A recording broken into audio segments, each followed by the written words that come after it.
तो देखिए, फारस की खाड़ी में अब अमेरिका और ईरान के जहाज एक दूसरे के आमने सामने हैं और ईरान की नेवी के तेवर देखने के बाद अमेरिकी जहाजों और अमेरिकी सेना के होश उड़ चुके हैं, होश फाख्ता हो चुके हैं। बिल्कुल सही खबर।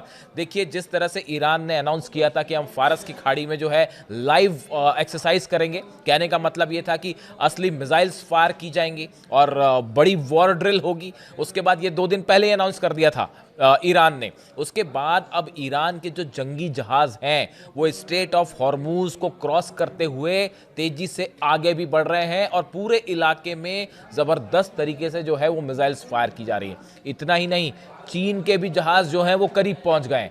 अब ऐसे में जो हालात हैं वो ये हैं कि सामने अमेरिका के जहाज खड़े हैं और बिल्कुल उसके सामने जो है वो ईरान की सेना है डंके की चोट पे। अब उसके बाद हालात ऐसे हैं कि बस जरा सा कुछ हुआ और स्ट्राइकिंग डिस्टेंस पे एक दूसरे के आमने सामने।